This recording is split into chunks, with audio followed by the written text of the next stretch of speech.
Bienvenidos a Matedumat. Mi nombre es Eric y en esta ocasión contamos con la presencia del doctor Patricio Herbst, quien, además de ser profesor investigador de la Universidad de Michigan, es también el editor responsable del Journal for Research in Mathematics Education. Profesor, bienvenido a Matedumat. Es un gusto tenerlo con nosotros.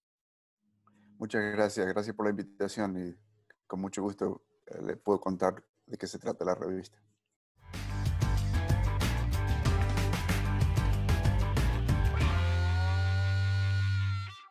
Muy bien, como tradición en Matedumat hemos estado tomando que los invitados nos cuenten pues acerca de su formación, dónde se formaron, en qué se formaron, además de la actividad que realizan actualmente. Entonces, si nos pudiera contar acerca de ello. Sí, cómo no. Yo nací y me crié en Argentina, en la ciudad de Corrientes, en el nordeste del país, muy cerca de la frontera con Paraguay. Ahí es donde viví mis años más formativos, incluyendo mis estudios de grado, en los que me formé como profesor de matemática, docente de matemática a nivel secundario. Y durante esos años empecé a desarrollar un interés en la investigación en educación matemática. Entonces, a la par que enseñaba clases en escuelas secundarias, empecé a participar en la formación de docentes primarios. En aquel momento en Argentina, y creo que incluso ahora, no es muy común que los formadores de docentes tengan título máximo. Entonces, con mi título de grado era suficiente en aquel momento para que yo pudiera dar clases de formación de docentes. Pero me daba cuenta que me hacía falta aprender mucho más para poder hacer investigación en la práctica de la enseñanza de las matemáticas. Entonces empecé a conectarme con gente gracias a una profesora de mi carrera, la profesora Malvina Gabardini. Me conecté con matemáticos en la ciudad de Córdoba, en Argentina, que estaban promoviendo la investigación en la educación matemática. No, ellos no tenían un programa de doctorado, pero tenían un grupo de investigación y estaban conectando gente para que se fuera al exterior a hacer doctorados. En aquel momento, con el apoyo de matemáticos de Córdoba como el doctor Humberto Alagia, el doctor Jorge Vargas y el doctor Juan Tirao, empezamos a buscar algún lugar a donde yo pudiera hacer el doctorado. Obtuve una beca Fulbright que me permitió venir a Estados Unidos a hacer un máster's. Fui a la Universidad de Georgia a hacer un máster's y luego me pude quedar allí haciendo el doctorado en educación matemática también, con recursos de la Universidad de Georgia en este caso. Completé mi doctorado en el 98 en la Universidad de Georgia y luego de eso hice un postdoc de un año en Michigan State University, pocas millas de aquí, y luego obtuve el puesto aquí en la Universidad de Michigan en el año 1999 y he estado aquí desde aquel entonces, o sea, ya son más de 20 años, en el transcurso los cuales he desarrollado un programa de investigación y un grupo de trabajo del cual me siento muy orgulloso.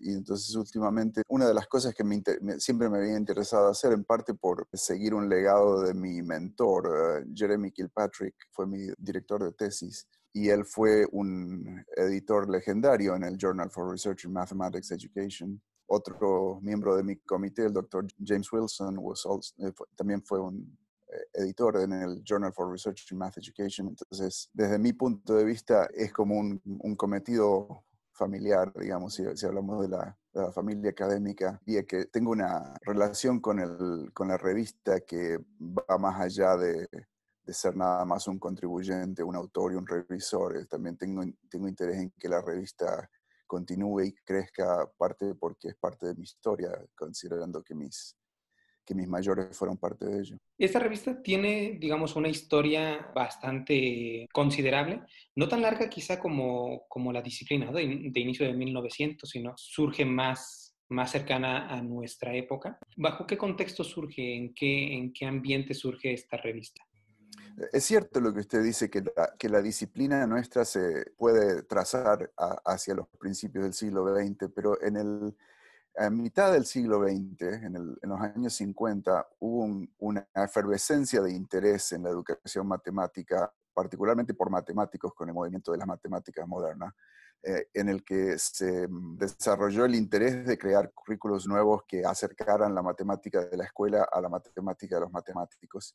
Y entonces, a raíz de esos esfuerzos que produjeron nuevos currículums, ocurrió un resurgimiento del interés en la investigación y un reclutamiento en particular de gente con formación matemática hacia la investigación en educación matemática. Entonces, en los años 60, si bien la investigación en educación matemática había existido desde antes, los años 60 vieron un resurgimiento de interés en la investigación y una gran cantidad de tesis que se produjeron en aquel entonces que estaban buscando por lugares donde publicarse. Ese fue una de las razones que impulsó la creación de la revista y hasta ese entonces los lugares a donde se publicaban investigación en educación matemática eran o bien revistas de educación en general, o bien revistas de educación matemática, pero orientadas hacia los docentes, ¿no?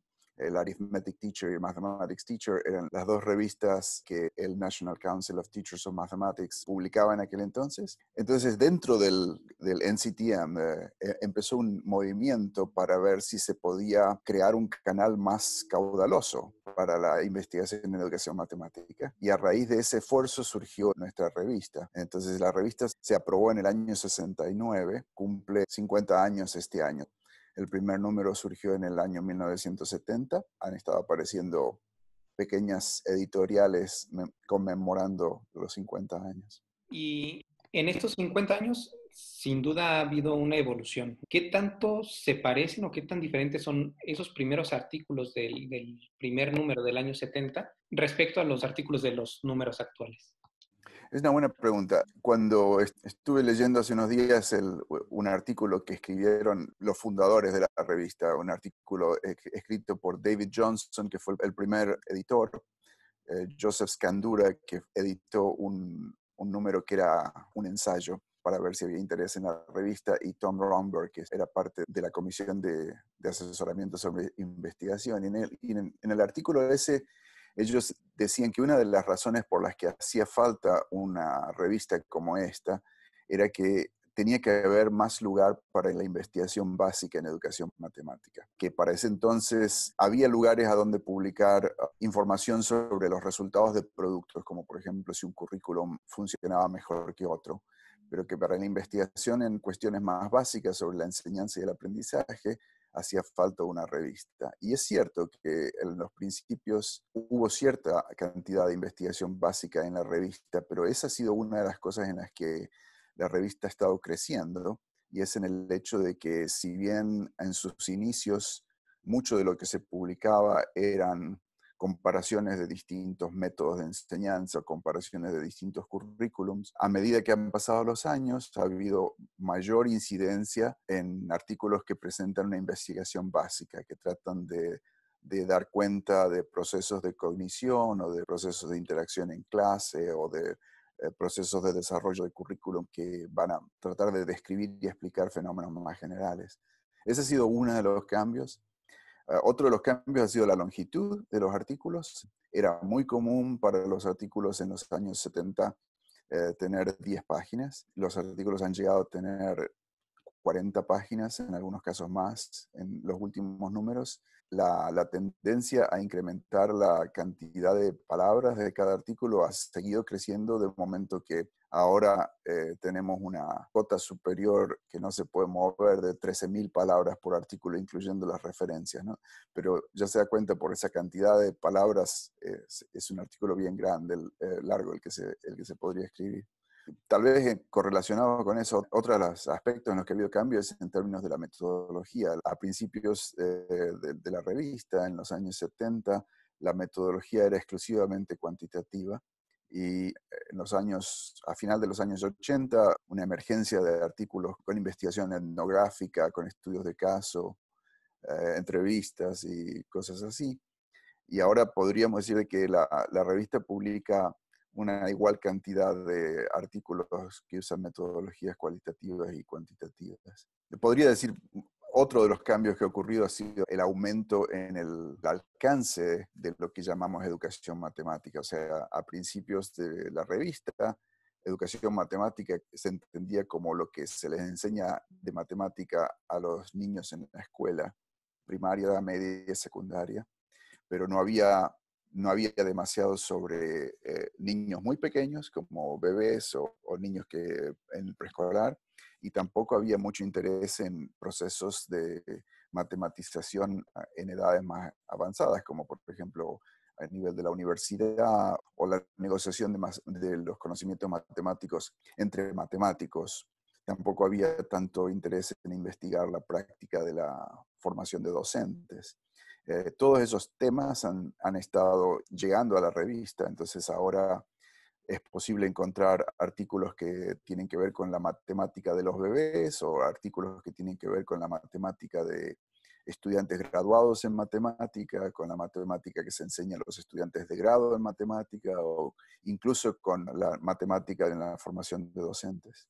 Respecto a esto de los estudios cuantitativos, yo comencé a formarme en 2008 y en ese inter de la formación de maestría, un comentario que recuerdo del Journal for Research in Mathematics Education es que si hacíamos estudios cualitativos, no podíamos publicar ahí, que era exclusivo para cuantitativos. Ahora usted nos comenta que eso pasó en algún momento, pero dejó de suceder. Sin embargo, sí nos queda hay una inquietud. ¿Hay algún tipo de estudios que lleguen a la revista y que desde la revisión editorial se diga esto no cabe en este journal y sea regresado a a los autores? Sí, o sea, parte de nuestro proceso, porque recibimos muchos artículos, ¿no es cierto? Entonces, y una de las cosas que como editor yo tengo que hacer es decidir a quién invitar para revisar los artículos y decidir si se pueden publicar o no. Dada la cantidad de propuestas que recibimos, no podemos mandar todos a revisar. Hay algunos que se ve de entrada que no están dentro del marco de lo que la revista publica. Por ejemplo, muchas veces recibimos manuscritos que reportan sobre una intervención que se hizo en una institución en particular, probando si tal o cual currículum era mejor que otro para los estudiantes de ese lugar. Cuando el trabajo está encuadrado de esa manera, yo lo veo como lo que llamaríamos aquí en Estados Unidos institutional research. Es el tipo de investigación que una institución haría para ver si están haciendo su trabajo bien. Pero a menos que haya una razón para considerar que tal experiencia contribuye a nuestro conocimiento de cuestiones más grandes, yo diría eso no es de interés para la comunidad en general. Será de interés para la comunidad particular donde se hizo el estudio y entonces tratamos de recomendar que manden el manuscrito a una revista más regional o a una revista propia de la institución. No significa un juicio de valor necesariamente de que el manuscrito sea bueno o malo, ¿no es cierto? Es más una cuestión de ajuste entre la misión de la revista y el alcance del artículo. Entonces, si un artículo tiene un alcance muy local, si el interés en las cuestiones de las que el artículo habla es local a la institución donde se hizo o tal vez a la región donde se hizo, lo devolvemos. Y lo devolvemos en parte porque sabemos que lo más probable es que en el proceso de referato no funcione bien. Y como nuestro proceso de referato toma tanto tiempo, es en el mejor interés del autor saber cuál va a ser el resultado lo antes posible, de manera que puedan ir a otra revista. Otro tipo de cosas que no publicamos es artículos que contienen solamente matemáticas. De vez en cuando nos llegan propuestas en las cuales un autor ha hecho un trabajo matemático sobre las ideas que se enseñan en la escuela. Tal vez usted está familiarizado con el trabajo de Freudenthal, por ejemplo. Trabajos de ese estilo, los análisis matemáticos que él hacía del contenido de la escuela son muy importantes para la educación matemática, por ejemplo, para el desarrollo de currículum. Pero de momento en que no incluyen una investigación empírica, que no incluyen datos sobre estudiantes o sobre maestros o sobre algún fenómeno empírico, es muy poco probable que un artículo de esa naturaleza se pueda publicar en nuestra revista.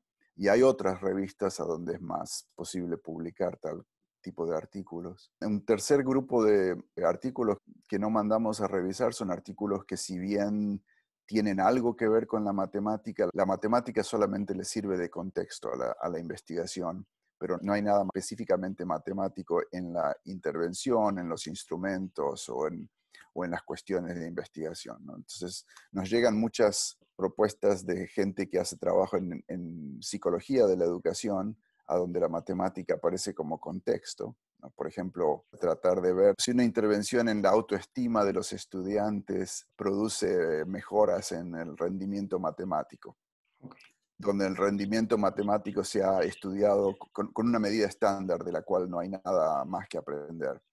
Entonces, en ese caso, yo diría la matemática está sirviéndole de contexto, pero realmente lo que el artículo informa es sobre la autoestima de los estudiantes. Entonces, una propuesta de ese estilo, yo diría, se tiene que mandar a un artículo de psicología educativa y no una revista de educación matemática. Bien, y por ejemplo, si yo el día de hoy tengo un artículo que no es local, es decir, puede tener un uso más internacional, es un artículo cuidadosamente escrito, con calidad, es decir, que puede pasar este primer filtro editorial. ¿Cuál sería el proceso que seguirá hasta, digamos, en el mejor de los casos, ser publicado? Y más o menos cuánto tiempo lleva ese proceso. Nuestro proceso incluye una... luego de un primer control de calidad que se hace en la primera semana en la que llegó, se lo doy a uno de mis editores asociados para que haga lo que llamamos una lectura inicial, en la cual se identifica áreas a las que el artículo contribuye e identifica posibles revisores. Generalmente buscamos que cada artículo sea revisado por 5 personas y entonces para lograr tener un panel de 5 personas, generalmente tenemos que identificar cerca de 20 personas que podrían revisar el artículo, 4 por cada una de las áreas en las que a las que el artículo contribuye. Ese grupo incluye generalmente un miembro del comité editorial. Invitamos a la gente, entonces invitar a los revisores toma algo de tiempo porque no es muy común que revisores acepten así nomás una invitación se manda hoy, la persona tiene 2 semanas para aceptar o rechazar la invitación y hasta que la persona no acepte o rechace la invitación no mandamos otra a un reemplazante. Entonces, a veces toma fácilmente un mes completar el panel de revisores para un artículo. Luego de eso, los revisores tienen 7 semanas para revisar el artículo. Ellos nos mandan una recensión del artículo que una de las características de nuestro journal es que los revisores tienden a tomarse muy en serio el trabajo, entonces es muy común tener recensiones de 2 páginas enteras e incluso hace poquito he leído una que tenía 6 páginas. Cuando nos llegan todas las revisiones, el editor asociado las lee y construye una recomendación.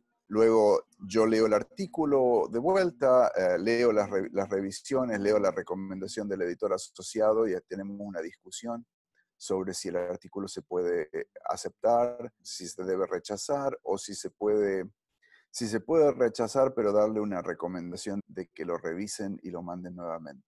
Por lo general, esa es la manera en la que la mayor parte de los artículos se terminan publicando.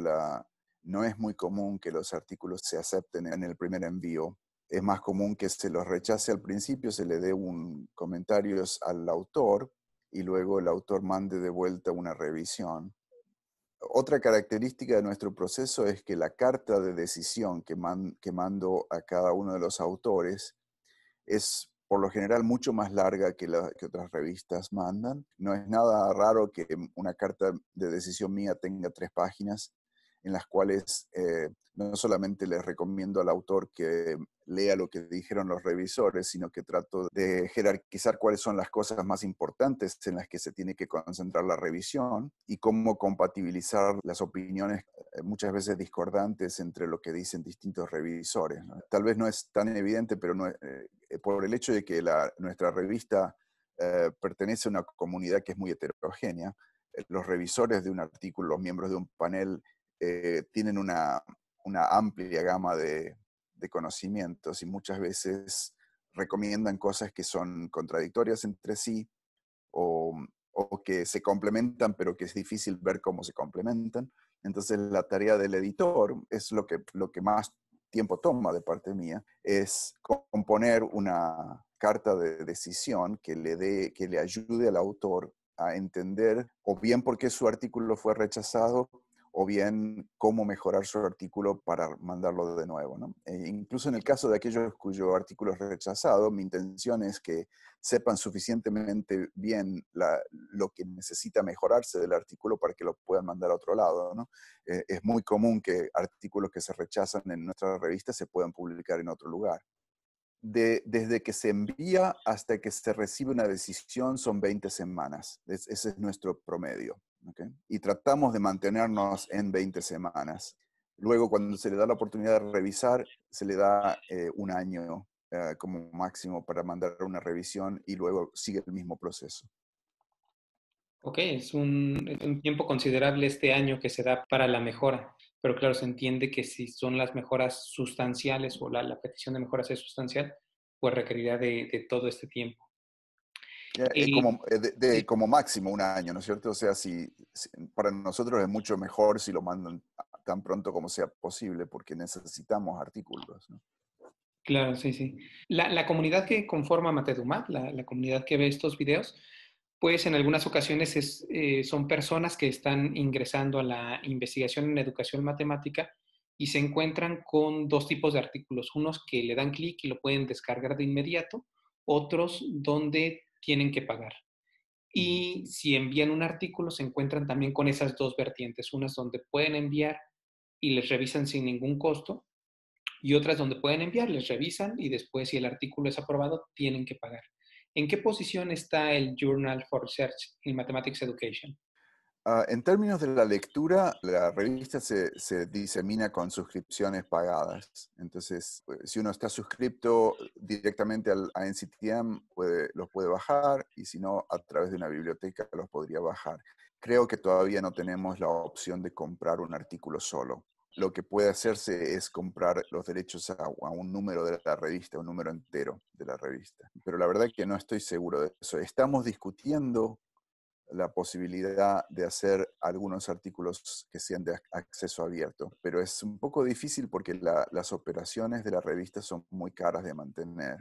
Esta revista es distinta de muchas otras revistas en el sentido que es propiedad de una organización de docentes, ¿no es cierto? El National Council es fundamentalmente la organización más grande que nuclea a los docentes de matemática en Estados Unidos, y ha mantenido la revista por los 50 años en que ha existido, pero los costos de esta revista son muy grandes, ¿no? Entonces, no solamente tienen que pagar la publicación misma, la impresión, sino todos los procesos de edición y de revisión, incluyendo parte de mi sueldo, el sueldo completo de mi asistente, ese tipo de gastos, digamos. Entonces, hay un costo que la organización, el NCTM, tiene que recuperar de una manera, y por eso hay suscripciones, ¿no? Pero desde el punto de vista de los artículos que los autores mandan para publicar en la revista, no hay ningún costo para el autor. Hay un costo de hacer la edición, de hacer la revisión, pero el autor no paga nada de ese costo. Todo ese costo se recupera mediante las suscripciones. Y es ahí donde está la cuestión más importante, digamos, en la cuestión de acceso abierto. Si la revista fuera a ser de acceso abierto, los autores tendrían que empezar a pagar, y los costos para un autor podrían ser muy privativos, muy difíciles de manejar, al nivel de $3,000 por cada artículo. Entonces, desde un punto de vista de acceso a la publicación, particularmente para autores que viven en países donde la economía no es tan fuerte, sería importante que se manejara el acceso abierto de otra manera, no costándole tanto dinero a los autores. Claro, sí. Ahora, la revista recientemente tuvo o está teniendo un cambio en el comité editorial. Antes estaba el profesor Jim Fakai como editor responsable. Me parece que ahora todavía tiene, al menos en la página, aparece con alguna función compartida. Y usted está iniciando, ¿no? De un tiempo corto hacia acá como el editor responsable de la revista. ¿Cuáles son los retos de los próximos años para la revista? ¿Qué retos son los que va a enfrentar? Sí, en términos de lo que usted decía sobre la transición entre Jim Fakai y yo, este año hasta fines de abril del 2020, Jim Fakai ha sido el editor en jefe y yo he sido el editor designado. Mm. A partir del 1 de mayo, yo soy el editor en jefe, pero la revista sigue teniendo el nombre de Jim Fakai hasta final de este año. Luego aparece mi nombre como editor en jefe. Entonces, durante este tiempo de transición, él ha estado terminando con los artículos que estaban en vías de publicarse, mientras que nosotros hemos estado tomando todos los envíos nuevos, ¿no? Esa ha sido la transición. En términos de los desafíos de la revista, una cosa que veo necesaria es que la revista juegue un papel más importante en el archivo de los métodos de investigación más importantes para nuestra comunidad. Una cosa que ha ocurrido desde mi punto de vista es que nuestra área de conocimiento no se ha mantenido al día en el uso de distintos métodos de investigación, particularmente en los métodos cuantitativos. Entonces, por ejemplo, ha habido progresos importantes en cómo manejar cuestiones de datos donde las observaciones no son completamente independientes, cuestiones de medición donde las medidas no están suficientemente bien puestas en una escala, y cuestiones de efectos, de cómo evaluar la efectividad de ciertos programas, dando cuenta de tanto las necesidades de medición como las necesidades del diseño de la investigación. Áreas como la psicométrica o la economía han provisto métodos de investigación cuantitativa que no son tan comunes en nuestra disciplina. Entonces, una de los desafíos que yo le veo a la revista es encontrar artículos que ilustren metodologías que necesitamos aprender, pero que lo hagan en el contexto de problemas de investigación que son importantes para que nuestra comunidad se interese en ellos. Tanto como esos avances que le demostraban hace un momento, hay avances en el uso de teoría de grafos, hay avances en el uso de minería de datos en la investigación. Todo ese tipo de técnicas que han aparecido en la investigación en ciencias sociales en los últimos 10, 15 años, necesitamos abrazarlos y aprenderlos, digamos. Entonces, nos interesa diversificar el plantel de metodologías que están disponibles para nosotros. Y entonces, como nuestra revista es la que más se lee dentro de la educación matemática, lo que esperamos es que nuevos investigadores que están tratando de aprender cómo hacer investigación presten atención a estas nuevas metodologías a través de ver cómo se han usado en artículos que son centrales en nuestra disciplina. Ese es uno de los desafíos, pero probablemente uno de los más importantes. Yo tengo una duda respecto a desafíos. Por ejemplo, hay revistas que dicen, uno de mis desafíos es poder entrar en índices, entrar en bases de datos importantes. Cuando ya están en el JCR, quiero subir el factor de impacto. Al Journal for Research in Mathematics Education, ¿sigue siendo una preocupación esa o es algo que ya está trabajando, algo que ya se da por sí mismo? Um, bueno, tal vez yo no soy tan pragmático, digamos. En realidad, la revista nuestra está indexada en bases de datos como ICIS y está bien calificada con respecto a otras revistas.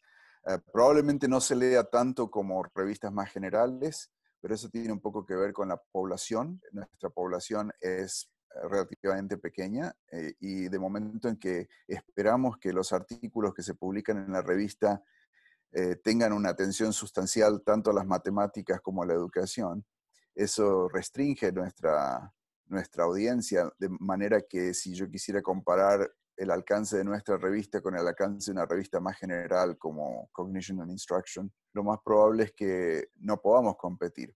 Y entonces si solamente me estuviera fijando en indicadores como esos indicadores bibliométricos, digamos, no estaría cuidando de nuestro campo de investigación tanto como debería de hacerlo, ¿no? Y hasta ahora, hasta este momento, ni el comité editorial ni el NCTM me han puesto la cuestión del índice de acceso como algo en lo que tengamos que preocuparnos. La revista se lee bien, continúa siendo el lugar preferido de los investigadores para publicar sus mejores artículos. La selectividad de la revista es muy alta, incluso preocupantemente alta, de momento que se aceptan un 8% de los artículos que se envían. Ese número indica tal vez demasiada selectividad. No nos interesa que baje más, ¿no? Pero tampoco necesitamos que suba mucho. El número indica que sigue siendo un lugar de elección, digamos, un lugar donde la gente querría poder publicar. Bueno, por parte de la entrevista, son las preguntas que teníamos preparadas. ¿Usted tiene algún comentario adicional que hacer a esta charla? Me gustaría volver un poco al punto que usted mencionó hace un rato de que le dijeron que en la revista no se podía publicar artículos cualitativos. Me llama la atención, ¿no? Y le diré que cuando yo me estaba formando en los años, digamos, entre los años 95 y el 2005, era muy común que todos los artículos fueran cualitativos. Entonces, me llama un poco la atención, ¿no? Y le diría que no solamente que no hay ningún sesgo en contra de los artículos cualitativos, pero incluso la mayor parte de nuestros revisores tiene más experiencia con artículos que utilizan métodos cualitativos, ¿no? Muy a menudo cuando tenemos métodos nuevos, buscamos revisores que pertenecen a otras disciplinas para que nos den opiniones que complementen el juicio de nuestros revisores. Oye, es muy bueno saberlo porque creo que muchas veces generamos, sobre todo en estas revistas de tradición, Journal, Educational Studies, varias de estas revistas, vamos generando o se va generando en la disciplina unas ciertas ideas que después no corresponden con la realidad. Y de ahí que a Matetumat le haya interesado hacer esta serie de entrevistas con los editores, que son los que mejor nos pueden presentar el panorama de la revista, de tal manera que estos mitos se desmientan o se confirmen y la comunidad sepa hacia dónde dirigirse cuando publica. Entonces, bueno, no me queda más que agradecerle tanto el tiempo. Repito que estamos muy contentos de poder haber llegado a esta revista. Entonces, estamos enormemente agradecidos por la oportunidad y ojalá que podamos repetir alguna colaboración. Con mucho gusto. Y le diría, además, me gustaría recibir envíos de propuestas de artículos de autores de habla castellana.